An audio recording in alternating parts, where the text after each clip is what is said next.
town meeting to order. Inhabitants of the town of Alstead and the county of Cheshire and said state qualified to vote in town affairs.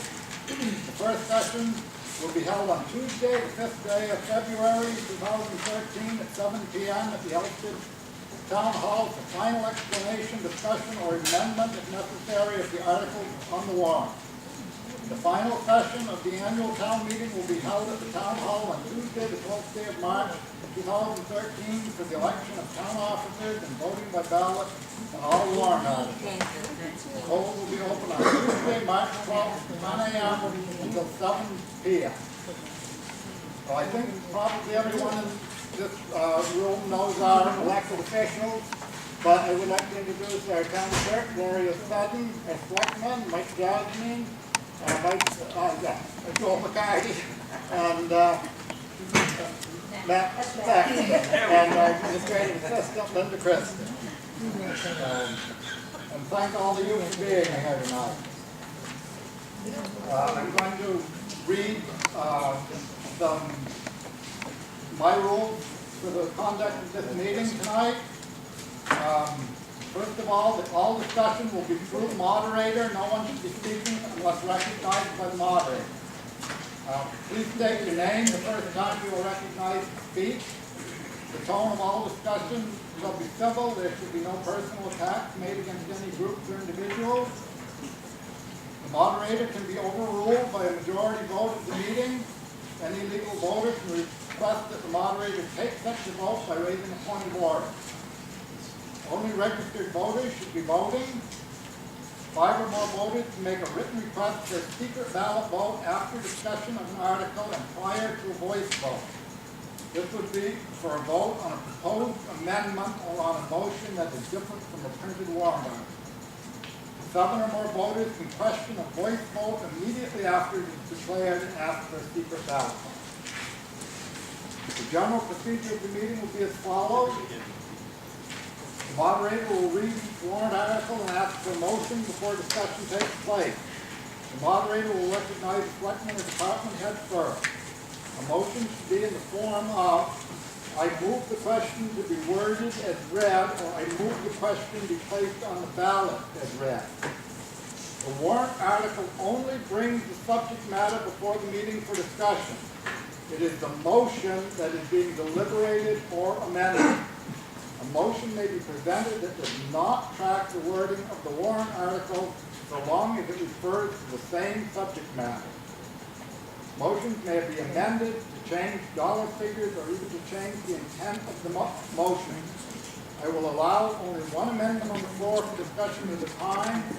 Motions that do not track the wording of the warrant article or amendment shall be presented to the clerk in writing.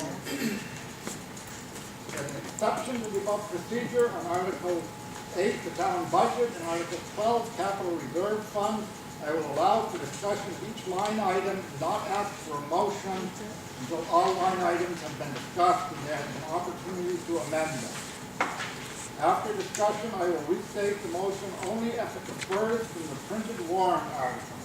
I will only ask for a vote if the final form of the question differs from the printed warrant article. New Hampshire law requires all warrant articles to be voted on by official ballot. Therefore, if no motion is made, or if no motion receives an affirmative vote, I will instruct the clerk to prepare the ballot question as the article is printed on the warrant. There will be opportunity to discuss any other business that may legally come before this meeting. Article 1 through 7 are zoning amendments. These cannot be changed tonight. There's already been public hearing on these, but they can be discussed and questions can be asked. Article 1, to choose all necessary town officers for the ensuing year. That will happen in March. Article 2, see if the town will vote to adopt the proposed small wind energy system ordinance as proposed by the planning board in zoning amendment number 1. Copies of the complete proposal are on file for public inspection at the town office and will be available the day of the voting. The following question will appear on the official ballot. Are you in favor of zoning amendment number 1 as proposed by the planning board to the town zoning ordinance as follows. Amendment number 1 adds small wind energy system with a capacity less than 100 kilowatts, primarily for on-site consumption as a use allowed in all zoning districts with a special exception granted by the zoning board of adjustment. The amendment includes a new ordinance detailing the application requirements and procedures. Is there any discussion? Sir, just quickly, so you're reading this, the American flag is here. And all sporting events and all town meetings I've ever been to, there is a place for flag before anything is over. Please, ask everyone to rock this. We can do that. If you can rise and pledge allegiance to the flag.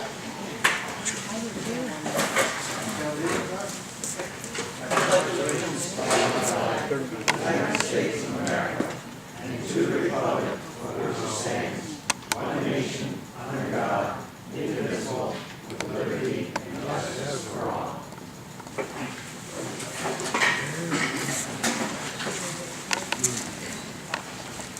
Any discussion on Article 2?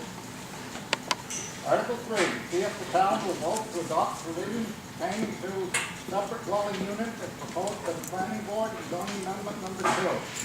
Copies of the complete proposal are on file for public inspection at the town office and will be available the day of the vote.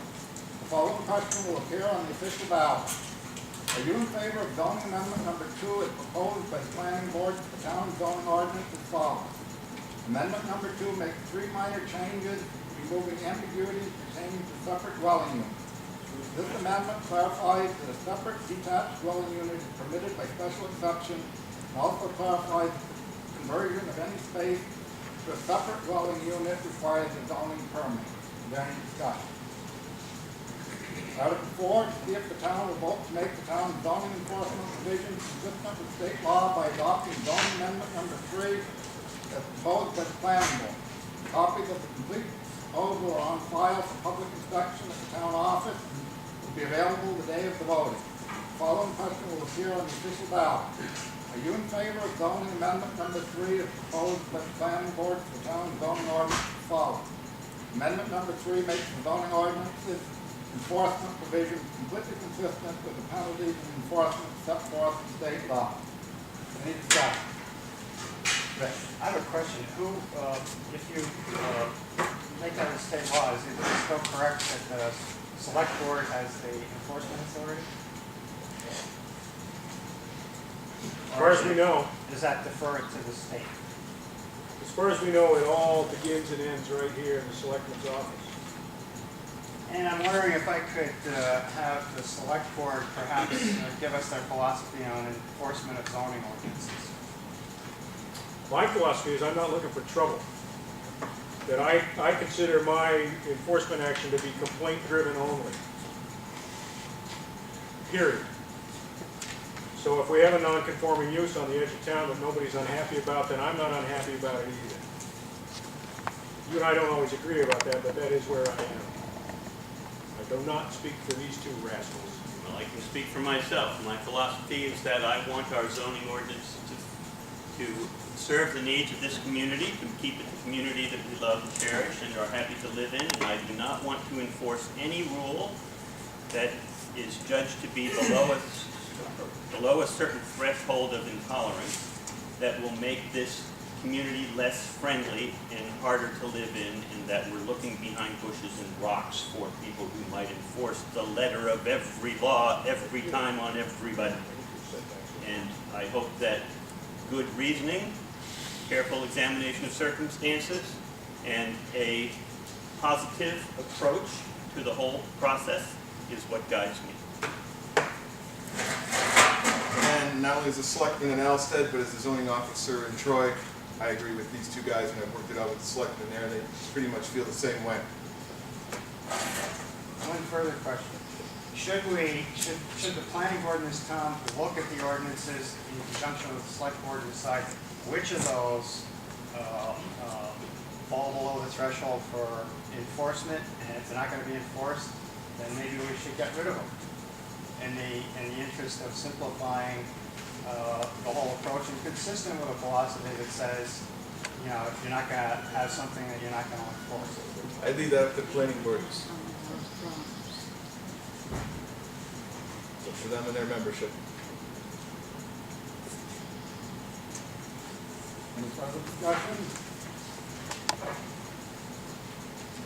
Article 5, if the town will vote to adopt zoning amendment number 4 concerning public notice under the wireless telecommunications facilities ordinance as proposed by the planning board. Copies of the complete proposal are available for review at the town office and will be available the day of the meeting. The following question will appear on the official ballot. Are you in favor of adopting zoning amendment number 4 as proposed by the planning board? This amendment adds wording to section 7B1B of the wireless telecommunications facilities ordinance requiring an applicant for a conditional use permit under that ordinance to provide a list of all municipalities within a 20-mile radius of a proposed facility and to pay the cost of notifications and mailing to those municipalities. Any discussion? Article 6, if the town will vote to adopt zoning amendment number 5 concerning hold harmless submissions from applicants under the wireless telecommunications facilities ordinance. Copies of the complete proposal are available for review at the town office and will be available the day of the meeting. The following question will appear on the official ballot. Are you in favor of adopting zoning amendment number 5, read number 3 on your page? You were talking about number 6, and I was just having a question about that. The question is the town receiving any revenues for the towers that are out in this town?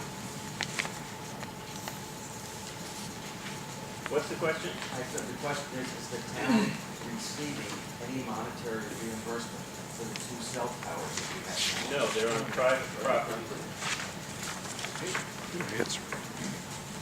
Which is not to say we wouldn't be open to it.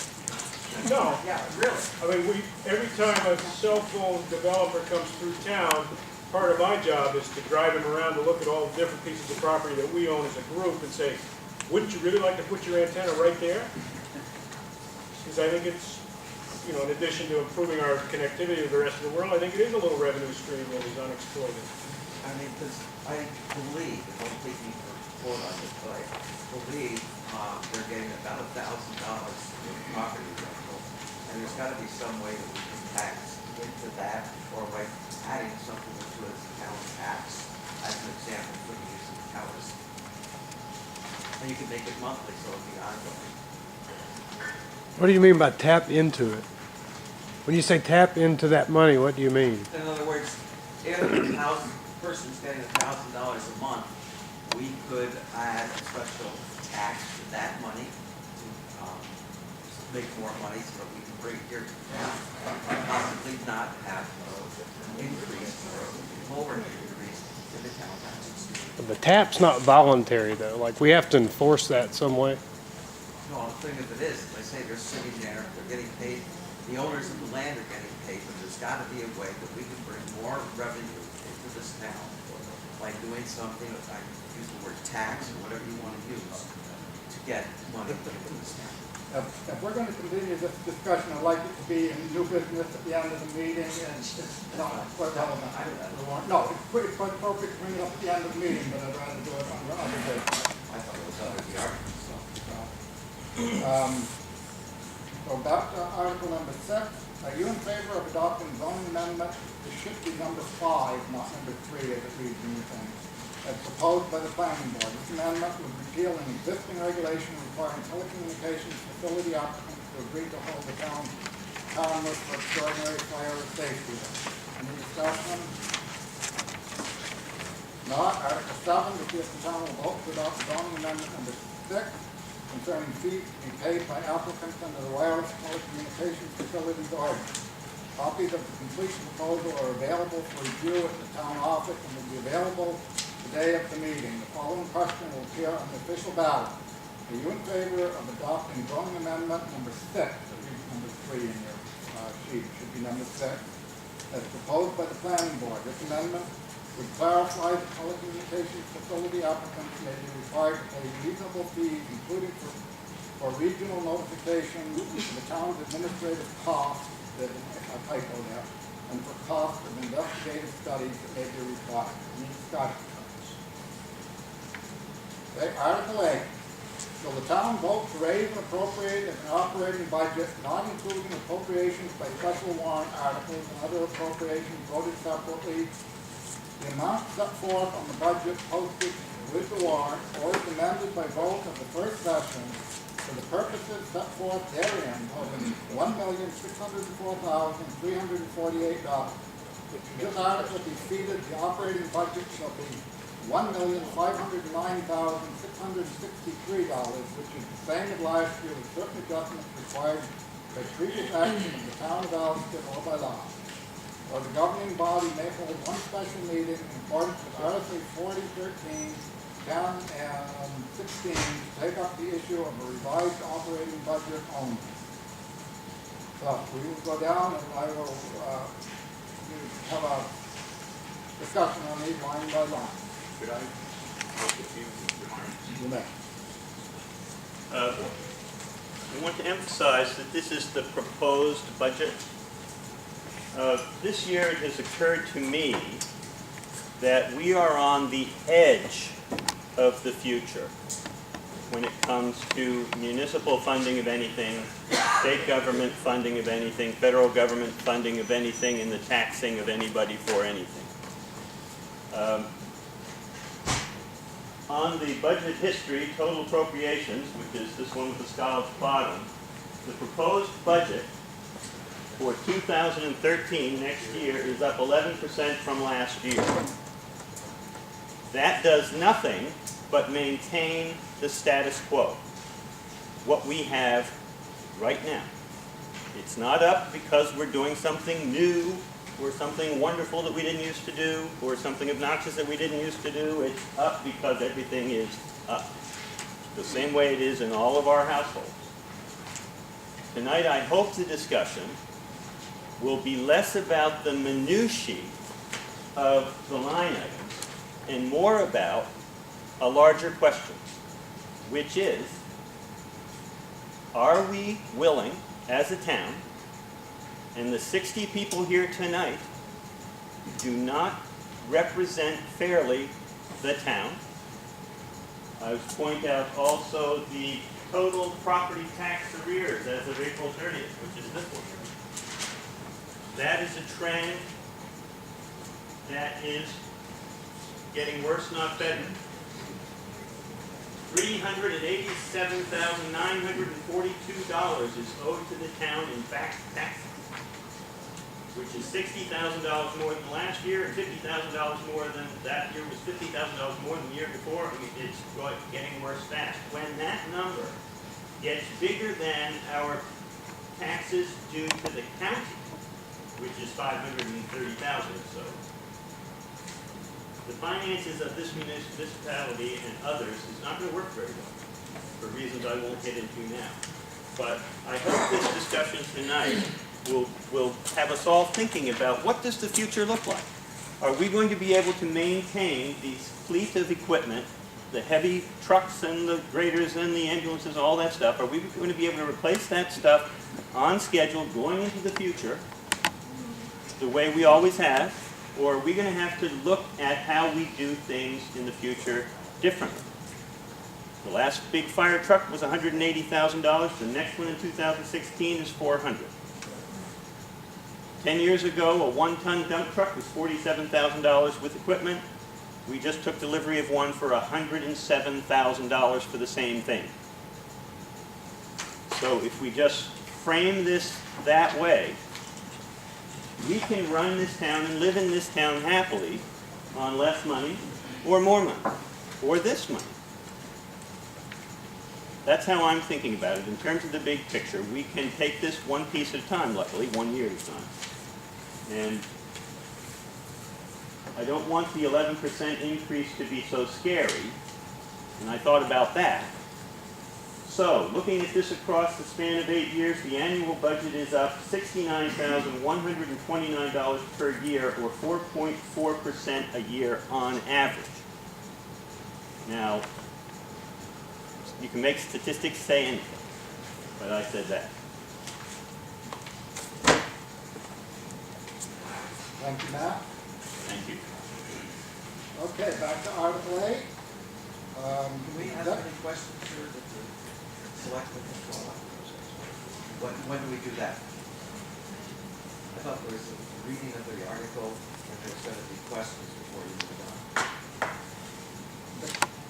The discussion will come on a line-by-line Let's debate now, aren't you? That's what we're doing next. So we just have a discussion. Right, exactly. Which is different. Well, I do. Line A, executive, $65,943 is their discussion. In regards to what the role, I'm sorry, that was saying, it's about time that the town's attitude will, well, we'll wait to get the taxes eventually, should be reneged, and something should be done to actively go get that money. Because of that money there, we can reduce the operating, or reduce the tax increases and things like that. But the attitude of we'll get it eventually in this time is not reasonable. I disagree, but we work for you guys. We have never, as far as I know, thrown anybody out of their house for back taxes. Anybody in this group done that? Nope. Can we remember the last time that happened in this town and how ugly and what the legal costs were for that activity? Some of you can. I think it's wrong. I would be happier to advocate to us. It's us now. It's not you and me. It's us. And we will take direction, as you know. But my advocacy is we should, in fact, carry these people unless we're talking about some investment home with a second owner from some rich suburb of Manhattan, which is not the case. And part of the reason I think that is it's actually good business, because the state has decided in its alleged wisdom what the interest rates will be, and the state insists that the town has the first lien before the mortgage. So, Les, we always get paid. And we always get paid with more interest than you're earning on any of your investments, but slightly less interest than you're paying on any of your credit cards. It's a really nice number. I think it's exploitively high, but if you think it's too high, you should make it John's problem, not mine, because we're administering the law as it is handed to us. So my advocacy, ladies and gentlemen, is that we continue to carry people as long as we can in this town. Period.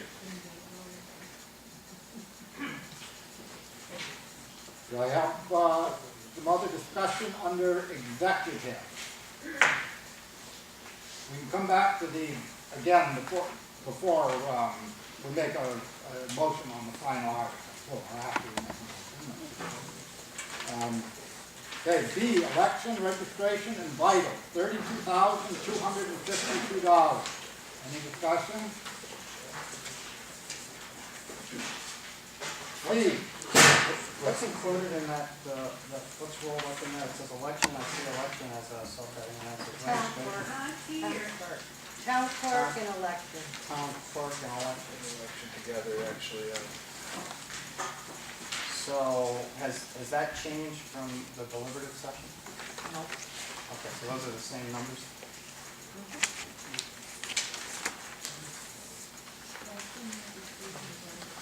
I would just make a suggestion that for, in the future, in order to make this easier to understand, that at the deliberative session where you lump them this way, you know, if we're gonna The budget hearing? I mean, at the budget hearing, that, so that, you know, so you're looking at apples and apples, and it makes it easier to do the comparisons. I think you're right, Rich. It pains me to say that, of course, but I think it would be useful for any of us to have 3 years or so of this exact organizational pattern at the budget hearing to see what the trends are. No, that's not what I'm saying, Joel. I'm just saying that when you put a lump number in the warrant article, it's tough to, you know, to look at and say election registration and vitals, and look at a total number, and then try to look at the detailed sheet. I hate to beat this horse again, but this is actually the language that we're handed. No, but you can at the deliberative session. At the budget Sorry, hearing. at the budget hearing, if that's the way it's gonna be and that's what you're handed, make it consistent and do a piece of paper that has the same numbers that you're I gonna see. think we agreed a couple of minutes ago. Okay. Anything else on line B right now? Not. C, financial administration, $50,762. Any discussion? That's tax collector, treasurer, and assessor. I mean, auditor. Auditor. But not assessors. No, they're separate. So it's the same comment. D, revaluation of property, $20,000. That's assessor. E, legal expense, $14,000. Any discussion? I have a question on that again. How much have we expended, or do we have something in front of us that gives us you all have a sense for how you get to a 14,000 number? Yeah, I looked at the number of times I was served in the last 60 days. We have more litigation before us in 2013 than we had at this period of time in 2012. I'm frankly not competent to evaluate how expensive that'll be or what the risks are of prevailing, but I think there's more work for both our paid attorney and the local government center than there was in 2012. So has the town attorney, that's the paid attorney, given any sense or estimate or whatever, or is the 14,000 just a number you? Now, this is my estimate, not his. Kind of looked at similar cases, and I mean, it would cost us $200 to ask him. So we just make it, take Well, it. no, I don't think it costs you 200 to ask them. Well, but regardless, we looked at what we had and we thought that was reasonable. We hope it's reasonable. Now, let me ask a separate question on that. In the past, and I guess that referred to cases where we had the potential for initiating litigation, instead of putting it in the town budget, my recollection is that we had instances where we put a warrant article on separately that said, shall the town... Yeah, we did. We did that specifically Is with there our suit against the school district all those years ago. For what reason? But in this case, we're the recipient, not the initiator. No, I understand that, but is there a threshold that where you would separately put that out, or is it distinction as to whether you initiated or whether it's Cloyster? The distinction in my mind is certainly whether we initiate it or not. I would be disinclined to initiate some expensive legal action against another party without bringing it to a meeting like this and saying, is this a good idea? Many of you will remember that that's exactly what we did with the school district, and we spent $60,000 Yeah, something like that. on a lost cause. We had 2 warrant articles. But we did it at your direction, and I think that's appropriate because the risks and expenses are so high. In this case, we're not actually actively considering initiating any litigation against anybody or any institution that I can think of. We are in fact being sued with some enthusiasm by Fairpoint as part of a much broad statewide action to change the way their real estate is taxed. I don't have an opinion about whether that's a good idea or a bad idea. We're just going to pay the bill. And we're also targets of a couple of local complaints about property taxes. And we think they'll be resolved fairly inexpensively. On the Fairport litigation, is that, since they're taking that against a lot of different towns, are the towns consolidating their... The towns are consolidating, Approach to that, and we're in a package deal with 11 other tiny towns, 11 and 12. same legal rep. So I think we made this about as efficient as we can, but it's guesswork. I'll be the first to admit. And it's not something that we cannot respond to. I think most of you know that. If we don't respond, then we lose, period. And how much do you have any idea or what's at stake here in terms of, are we already collecting tax revenue from them? We are. I think what's on the table right now is less than $30,000. Which they're looking to claw back, or they're looking to eliminate, or both? Yes, both. Anything else on legal expense? Okay, line F, personnel administration, $232,816. Any discussion? That's basically the health care, is that what we're calling employee benefits? Looks like the Health insurance, workman's comp, unemployment insurance, and retirement. Right, and FICA and Medi. And do you have is that, I mean, I did a rough calculation, I think it must be something like 15 to 18% of our total budget. I didn't do that calculation. But Yep. Yeah, what got really interesting there was the retirements, which the state is no longer participating in. Another downshift from what used to happen in Concord now happens here. Quick question on the retirement, police retirement. Now,